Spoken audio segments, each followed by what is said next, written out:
Hello everyone, welcome to Envirotrix. मैं हूं doctor Savita कलशन और आज के इस लेक्चर में हम बात करने वाले हैं पार्ट 59 ऑफ PYQ सीरीज़। इससे पहले जो है हमने कवर करा था HPSC का जो है वो पेपर मैं अभी कवर करा रही हूँ। HPSC साइंटिस्ट बी का जो एग्ज़ाम हुआ था आपका रिसेंटली, तो उसका पेपर हम कवर कर रहे हैं। अभी जो है आपका पोर्टल भी आप ओपन है, आप रजिस्टर भी कर सकते हो क्योंकि दोबारा से जो है कुछ वैकेंसीज़ को ऐड ऑन किया गया। HPSC का जो एग्ज़ाम होने वाला है साइंटिस्ट बी का 2 नवंबर को, तो उसके लिए कुछ अभी आज जो है वो लास्ट डेट है पोर्टल पे, तो आप जो है अपडेट कर सकते हो अपना फॉर्म। ठीक है, नेक्स्ट अगर हम बात करें, इससे पहले मैंने GK PSC का जो है पेपर सॉल्व कराया था और साथ ही साथ जो है कुछ क्वेरीज जो है वो कमेंट बॉक्स में ताहिरा खान की जो है वो आ रही थी कि रिलेटेड कुछ क्वेश्चन जो है उन्होंने पूछ रखे थे कि मैम ये आंसर जो है इसका गलत होगा, ये आंसर इसका ठीक होगा। तो दैट इज़ ओके, बट मेरे अकॉर्डिंगली जितना मैंने एनालाइज़ किया बुक्स से, रेफरेंसेस से, जितने मीडियम्स हैं वहाँ से जहाँ से भी मैंने पढ़ा, उसको एनालाइज पेपर को प्रॉपरली एनालाइज करने के बाद मैंने आपको आंसर्स बताए हैं। लेटर ऑन जो है जो भी आपके आंसर्स रहेंगे, ठीक है, मैंने अपने एंड पे जो है अपने एंड पे ठीक बताया है, लेकिन आप अपने एंड पे जो है वो क्वेरीज जो है वो शो कर रहे हो कि इसका ये आंसर होना चाहिए। तो क्रॉस चेक ठीक है हम कर लेंगे, जब आपका आंसर की आएगी तो हम उस पर क्रॉस चेक करके हमें पता लग जाएगा। ठीक है, तो according to the solid waste management rule 2016 मैंने बताया सेक्शन 3 के तहत जो है आपका डाइपर को या फिर जो आपके कॉन्डम्स हैं, इन सारी चीज़ों को जो है उसमें किस में रखा गया है, वो हज़ार्डस डोमेस्टिक हज़ार्डस वेस्ट में जो है वो कंसिडर किया गया है। ठीक है, तो ऑप्शन जो है वो ठीक है। तो आप JK PSC का एग्ज़ाम जो है वो आप भी पेपर जो सॉल्व कर रखा है वो आप देख सकते हो क्योंकि वो आपसे भी रिविलेंट है। बहुत बेसिक जो क्वेश्चंस पूछ रखे हैं, एडवांस क्वेश्चन जो पूछ रखे हैं, तो उससे थोड़ा आइडिया हो जाएगा आपको कि किस तरीके से पेपर जो है आपको आ सकता है असिस्टेंट प्रोफेसर एग्ज़ाम में या फिर आपके रिलेटेड एग्ज़ाम्स में। ठीक है, तो चलिए देखते हैं क्वेश्चन नंबर 21। क्वेश्चन नंबर 21 क्या कह रहा है आपका, मैच द फॉलोइंग हमें करना है। मैच द फॉलोइंग में हमें क्या देखना है कि इकोस्फेयर दे रखा है, पॉपुलेशन दे रखा है, बायोजियो को साइंसेस और बायो को नोसिस। ठीक है, तो इसमें हमें क्या करना है, मैच द फॉलोइंग करना है। तो ecosphere that is related to what, biosphere. ठीक है, ecosphere that is related to biosphere. Population क्या होता है, group of individual of any one kind of organism. Population क्या होगा, group of individual of any one kind of organism. अगर आपको एक टर्म पता है, बी पता है, ठीक है, देखो इनको भी पता है कि बी आपको पता होगा। ठीक है, इसीलिए देखो 3 ऑप्शंस में आपको कंफ्यूज करने के लिए भी। अब अगर इनमें से आपको, जैसे मैंने बोला ecosphere is equals to biosphere, अब 2 ऑप्शन में आपको दे रखा है, अब प्रॉब्लम आएगी यहाँ। ठीक है, ये दोनों टर्म्स आपने सुनी है नहीं सुनी है, तो अब यहाँ से जो है वो क्वेश्चन अराइज होता है कि ये क्या होता है। तो बायोजियो को साइंसेस जो है वो आपको क्या बताता है, बायोजियो को साइंसेस आपको इकोसिस्टम के बारे में बताता है। किसके बारे में बताता है, इकोसिस्टम के बारे में। और बायो को इनोसिस जो है वो आपको क्या बताएगा, बायोटिक कम्युनिटी के बारे में। किसके बारे में, बायोटिक कम्युनिटी के बारे में। ठीक है, तो biogeo co sciences that is related to, bio मतलब बायोस्फेयर, जियो मतलब इकोसिस्टम या जियोस्फेयर। ठीक है, और को मतलब कम्युनिटी, साइंसेस मतलब स्पीशीज़ या पॉपुलेशन। तो बायो जियो साइंसेस क्या हो गया आपका, basically that define the population, community, ecosystem and biosphere. सारी चीज़ें जो है आपका एक्सप्लेन करता है। तो बायो जियो को साइंसेस जो है वो क्या बता रहा है आपको, इकोसिस्टम के बारे में बता है। बायो को साइंसेस क्या बता रहे हैं आपको, that is the biotic community, biotic community के बारे में बताता है। ठीक है, तो करेक्ट आंसर क्या होगा आपका, करेक्ट आंसर क्या होगा, option number A is the correct answer. तो करेक्ट आंसर है option number A is the correct answer. Then next question देख लेते हैं, which of the following remove the both gases and particulate contaminant. Gases और particulate contaminants को कौन कौन से केमिकल कौन से प्रोसीजर से हम रिमूव करते हैं। तो वेट स्क्रबर्स की अगर हम बात करें, ठीक है, वेट स्क्रबर्स की अगर हम बात करें तो ये क्या करता है, it is very efficient remove the both particulate matter. ठीक है, क्या रिमूव करता है, आपके पार्टिकुलेट मैटर्स को रिमूव कर रहा है और गैशियस कंटामिनेंट्स को भी रिमूव कर रहा है। ठीक है, बट इसका एफिशिएंसी जो है as compare to venturi scrubber जो है वो कम रहती है, वेंचुरी स्क्रबर्स के कंपैरिजन में कम रहती है। तो इसका करेक्ट आंसर जो है option number A is the correct answer. Dynamic precipitator की अगर हम बात करें तो वो साइक्लोन सेपरेटर होता है which remove the particulate matter by centrifugal force. Centrifugal force का यूज़ करके इसमें हम क्या यूज़ करते हैं, dynamic precipitator which is related to cyclone separator, जिसमें हम क्या करते हैं, आपका पर्टिकुलेट मैटर रिमूव करते हैं by using the centrifugal force. Gravitational settling chambers की अगर हम बात करें तो ओनली लार्ज पार्टिकल साइज जो है वो on the basis of gravity जो है वो सेटल डाउन करता है। तो इसका करेक्ट आंसर अगर हम देखें तो वेंचुरी स्क्रबर क्या है, आपका वेट स्क्रबर की तरह ही काम करता है और ये बहुत एफिशिएंटली रिमूव करता है पर्टिकुलेट मैटर और गैसियस पोल्यूटेंट को। ठीक है, पर्टिकुलेट मैटर और गैसियस पोल्यूटेंट दोनों को रिमूव करता है। इसमें लॉट्स ऑफ वाटर जो हमें उसका रिक्वायरमेंट होता है, trapping them in water droplet. ये वाटर ड्रॉपलेट में जो है आपके गैसियस और पर्टिकुलेट पोल्यूटेंट्स को ट्रैप कर लेते हैं। तो option number A is the correct answer. Then next question क्या कह रहा है, which of the following chemical is use in wet scrubber. Wet scrubbers में हम क्या यूज़ करते हैं, तो वेट स्क्रबर्स में हम कैल्शियम कार्बोनेट का यूज़ करते हैं। किसका यूज़ करते हैं, कैल्शियम कार्बोनेट का। ठीक है, क्यों करते हैं, बिकॉज कैल्शियम कार्बोनेट क्या है, एक लाइमस्टोन स्लरी है। ठीक है, लाइमस्टोन स्लरी है जो आपका रिएक्ट करेगा एसिडिक गैसेस से। किससे रिएक्ट करेगा, एसिडिक गैसेस से रिएक्ट करेगा, जैसे कि SO2। ठीक है, SO2 से रिएक्ट करा तो क्या बनाएगा, कैल्शियम सल्फेट। ठीक है, CSO4 या CSO3 जो है वो बना देगा। तो ये क्या है, इस तरीके से रिमूव करता है आपके एटमॉस्फेयर से। तो वेट स्क्रबर्स में हमेशा याद रखना क्या यूज़ करते हैं, limestone that is related to calcium carbonate. Clear है, तो option number A is the correct answer. Then next question क्या कह रहा है, cyclonic separator are air pollution control devices. Cyclonic separator क्या है, एयर पोल्यूशन कंट्रोल डिवाइसेस है that work on the principle of. किस प्रिंसिपल पे काम करती है cyclonic separator, that is work on the principle of inertia separation. That is work on the principle of inertia separation. ठीक है, किस पे काम करता है, इनर्शिया सेपरेशन पे, क्योंकि सेंट्रीफ्यूगल फोर्स अप्लाई हो रहा है। तो cyclone separator use centrifugal force. ठीक है, सेपरेशन के लिए क्या यूज़ करते हैं साइक्लोन सेपरेटर, सेंट्रीफ्यूगल फोर्स का यूज़ करते हैं। क्लियर है, थर्मल ऑक्सीडेशन कहाँ पर होता है, इंसिनरेशन में।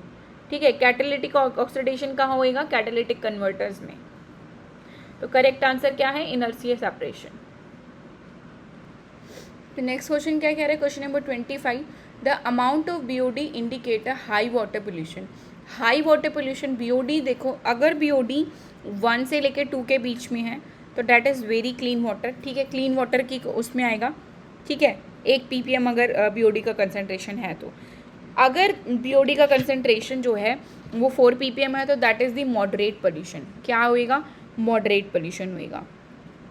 5 ppm है तो वो वाटर को हम क्या कहेंगे, पोल्यूटेड वाटर कहेंगे। 5 ppm अगर कंसनट्रेशन है तो उसको क्या कहेंगे, आप क्या बोलेंगे, उसको क्या बोलेंगे, हाईली पोल्यूटेड, मतलब कि पोल्यूटेड वाटर बोलेंगे।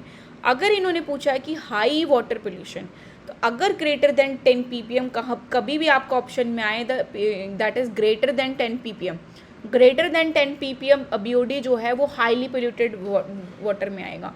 ठीक है, हाईली पोल्यूटेड वाटर में। तो करेक्ट आंसर क्या है, option number C is the correct answer. The amount of BOD indicator high water pollution is greater than 10 ppm। Clear है, तो option number C is the correct answer.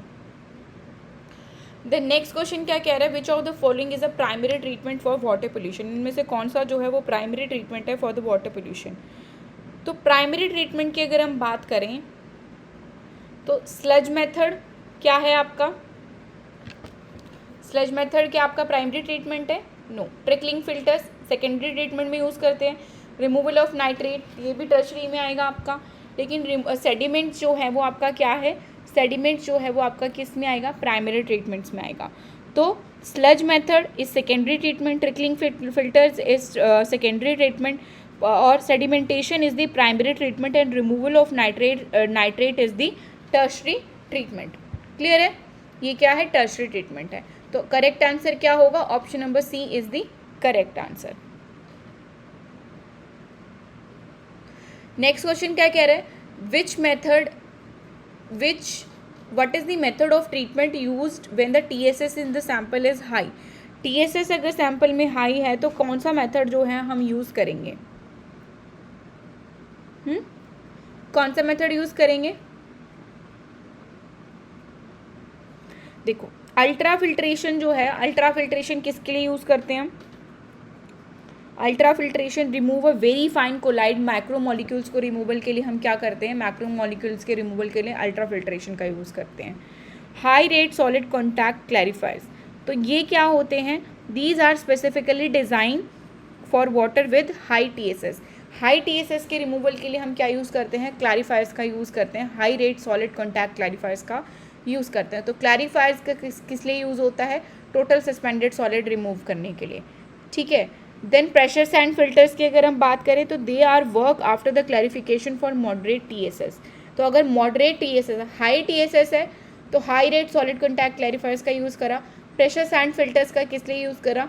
TSS removal के लिए कर रहे हैं, लेकिन मॉडरेट TSS लेवल जब आपका होगा तब हम क्या यूज़ करेंगे? Pressure and sand filters. Then activated carbon filters की अगर हम बात करें तो वो आपका क्या रिमूव करता है? एक्टिवेटेड कार्बन फिल्टर ऑर्डर्स को रिमूव करता है, कलर को रिमूव करता है और आपके meant for high TSS also, ठीक है। तो करेक्ट आंसर क्या है यहाँ पे?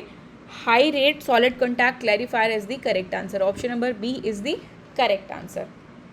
देन क्वेश्चन नंबर 28 देख लेते हैं। Reverse osmosis is which type of waste water treatment? Reverse osmosis किस टाइप का वेस्ट वाटर ट्रीटमेंट है?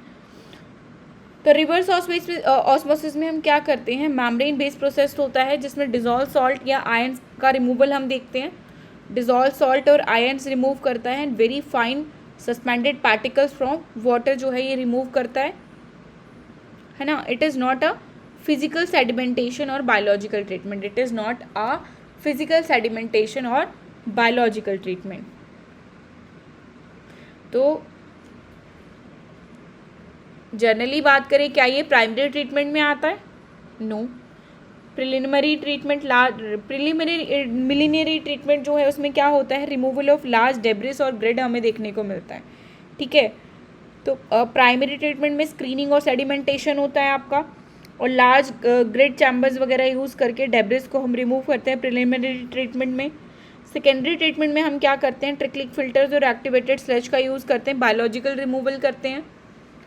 टर्शरी ट्रीटमेंट में हम क्या करते हैं? एडवांस ट्रीटमेंट करते हैं, डिजॉल्व सॉल्ट्स का जो है रिमूवल करते हैं, न्यूट्रिएंट्स का रिमूवल करते हैं, कलर रिमूव करते हैं और ऑर्डर रिमूव करते हैं। तो D is the correct answer for the RO, ठीक है। D is the correct answer for reverse osmosis. Then next question देख लेते हैं। Question number 29। The trickling filter are use to remove. Trickling filters किसके लिए यूज़ किए जाते हैं? These are use to remove, किसके लिए यूज़ किए जाते हैं trickling filter? These are use to remove the dissolve organic matter, ठीक है। डिजॉल्व ऑर्गेनिक मैटर को रिमूव करने के लिए हम क्या यूज़ करते हैं? ट्रिकलिंग फिल्टर्स को। तो कोलाइडल इनऑर्गेनिक मैटर जो है that is mostly remove by primary treatment. Primary treatment से हम रिमूव करते हैं कोलाइडल इनऑर्गेनिक मैटर्स को। डिजॉल्व इनऑर्गेनिक सॉल्ट्स को हम किसकी मदद से यूज़ करते हैं? डिजॉल्व और इनऑर्गेनिक जो सॉलिड्स हैं उसको ट्रिकलिंग की हेल्प से हम यूज़ नहीं कर सकते, ठीक है। तो इसमें हम RO का यूज़ कर सकते हैं। पैथोजेनिक बैक्टीरिया के लिए भी जो आपका ट्रिकलिंग फ़िल्टर यूज़ नहीं होता है, ठीक है। अल्ट्रा फिल्ट्रेशन हम इसमें यूज़ कर सकते हैं, ओजोन फिल्ट्रेशन जो इसमें यूज़ कर सकते हैं। लेकिन डिजॉल्व ऑर्गेनिक मैटर का रिमूवल के लिए हम क्या यूज़ करते हैं? Trickling filter. ट्रिकलिंग फ़िल्टर क्या कर देते हैं? ऑक्सीडाइज और डाइजेस्ट कर देते हैं डिजॉल्व ऑर्गेनिक मैटर को। दे आर ऑक्सीडाइज और digest the dissolve organic matter. तो option number D is the correct answer, ठीक है। Option number D is the correct answer. Then next question क्या कह रहा है? Trickling filter is primarily trickling filter जो है वो प्राइमरली क्या करता है? Straining process to remove suspended solid. Suspended solid किसकी हेल्प से? सेडिमेंटेशन प्रोसेस के थ्रू से हम रिमूव करते हैं, ठीक है। This is not a part. Biological oxidation, तो ट्रिकलिंग फिल्टर क्या है? बायोलॉजिकल ऑक्सीडेशन प्रोसेस है। क्या है? सेकेंडरी ट्रीटमेंट है, बायोलॉजिकल ऑक्सीडेशन प्रोसेस है। Option number B is the correct answer. Straining process to remove the turbidity from water. Turbidity from the water, no.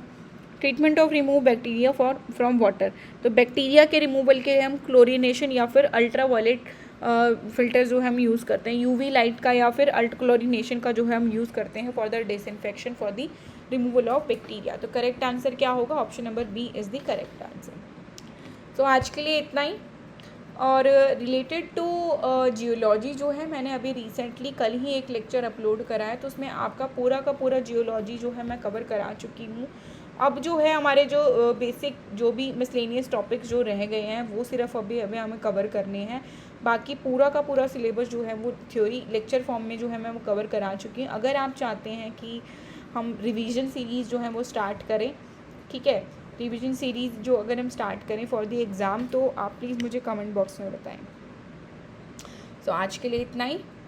Please अगर video पसंद आए तो प्लीज़ लाइक शेयर सब्सक्राइब करें, मेरे channel को follow करें। Thank you so much.